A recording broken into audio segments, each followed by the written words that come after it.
Hello, my name's Dr. Gregory Piazza, and I'm a member of the North American Thrombosis Forum.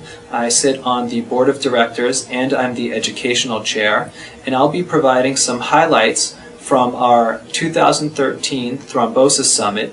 In particular, I'll be highlighting some important points from Dr. Mark Pfeffer's talk on the link between thrombosis and heart failure, as well as my own discussion of the increased risk of venous thromboembolism in patients with cancer.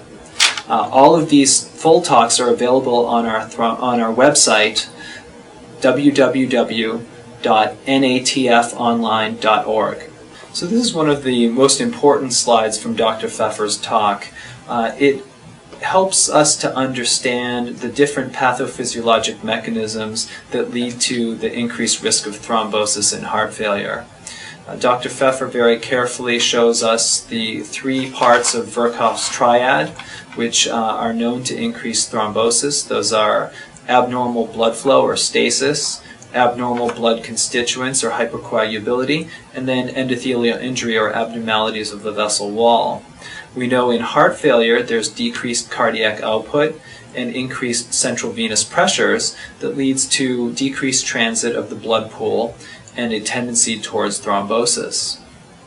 When we're talking about hypercoagulability in patients with heart failure, number one, we know that platelets are activated and there's enhanced platelet aggregation.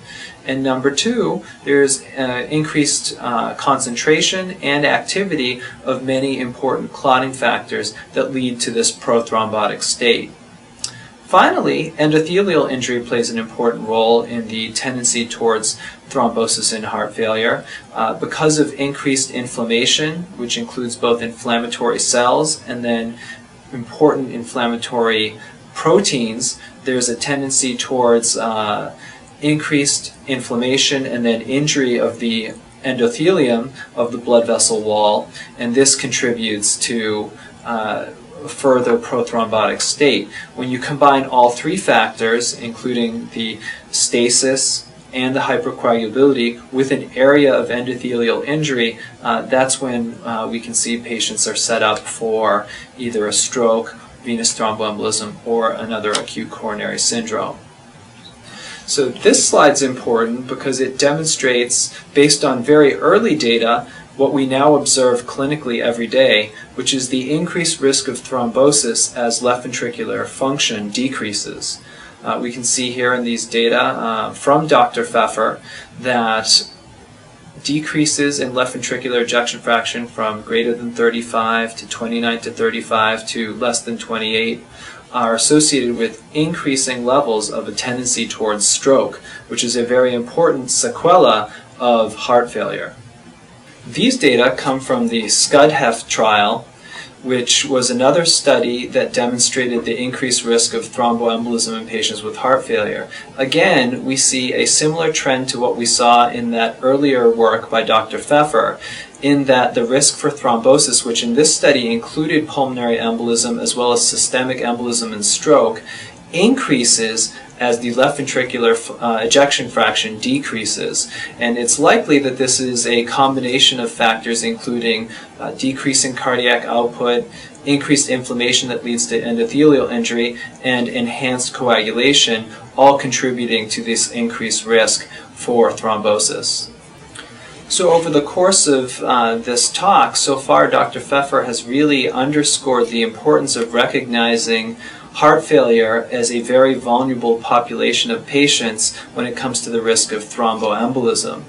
And we've seen plenty of data during this talk showing that as left ventricular systolic function decreases, the risk for thrombosis increases. Interestingly, guidelines do not endorse preventive anticoagulation for patients who have heart failure unless they have another risk factor for thrombosis, such as atrial fibrillation.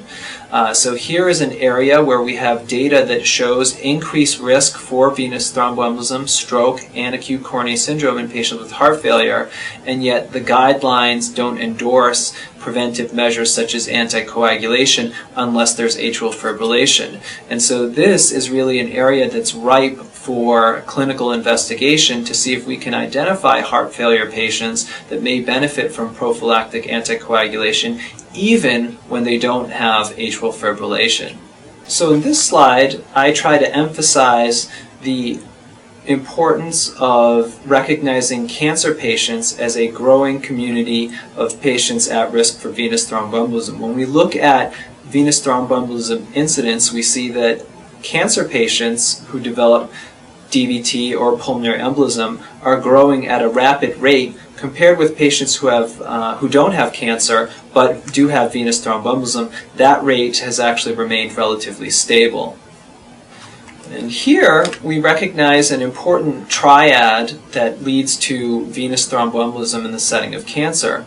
We saw in Dr. Pfeffer's talk on heart failure and venous thromboembolism that Virchows Triad plays a key role in the development of thrombosis. That triad is hypercoagulability, endothelial injury, and stasis. And certainly Virchows Triad plays a very important role in the tendency towards thrombosis in patients with malignancy. But there's a second triad that's equally important in cancer patients, and that includes the triad of tumor biology, coagulation activation, and inflammation. In this slide, I demonstrate how tumor cell biology plays a critical role in the tendency towards thrombosis in patients with cancer. In particular, it's the role of tissue factor, which is expressed on the surface of the tumor cell, that triggers a host of pathophysiologic mechanisms that not only lead to thrombosis but also help the cancer to spread. Tissue factor is critical for signaling tumor invasion and migration. It is critical towards causing platelet activation and fibrin formation. This microvascular thrombosis is key to hiding the tumor cell from the host immune system. And then tissue factor is critical for encouraging new blood vessel growth into an area of tumor so that the tumor can continue to grow. In this slide, I show how microparticles play an important role in increasing the risk for thrombosis in patients with cancer.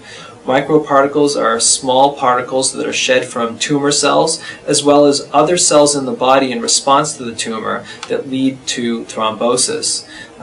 Circulating microparticles, especially when they express a great deal of tissue factor, really do trigger an increased risk for thrombosis, and they do this through a variety of means. Their coating encourages aggregation and activation of clotting factors. In addition, there are other proteins on the surface of the microparticle that encourage platelet aggregation and platelet recruitment, promote deposition of fibrin, which is part of the coagulation cascade, and then trigger other important things such as tumor cell division. So in patients that have increased levels of circulating microparticles, the risk of thrombosis is increased, and once patients undergo surgery to remove the cancer, it's been observed that the number of circulating microparticles decreases, and with that the risk for thrombosis also decreases. Now this slide is important because it highlights what we observe clinically every day when we take care of patients with cancer who've had thrombosis. We see here in this important study that the risk for recurrent venous thromboembolism in patients who've already had one event is threefold higher if they have active cancer. Patients who don't have cancer have a certain risk for recurrent venous thromboembolism after a first event, but unfortunately patients who have active cancer, especially if they're getting treated for that cancer with chemotherapy, that also increases the risk for venous thromboembolism in some cases, have a very high risk of recurrence. In this study, it was almost more than threefold higher risk. So this slide shows data from our own experience of 1,000 patients with active cancer who were hospitalized for a cancer-related diagnosis at Brigham Women's Hospital and the Dana-Farber Cancer Institute. We were surprised in this study to learn that the majority of cancer patients who develop symptomatic venous thromboembolism don't do so while they're hospitalized, but actually develop their thrombosis after hospital discharge. Indeed, these patients who develop symptomatic VT after hospital discharge have an increased risk of death after they leave the hospital, more so than patients who do not develop venous thromboembolism. So these data suggest that it's important to consider the patient's risk for venous thromboembolism after they leave the hospital, and this may be an area of important clinical research to see if we can prevent venous thromboembolic events and death related to those events by providing prophylactic anticoagulation after these vulnerable cancer patients leave the hospital.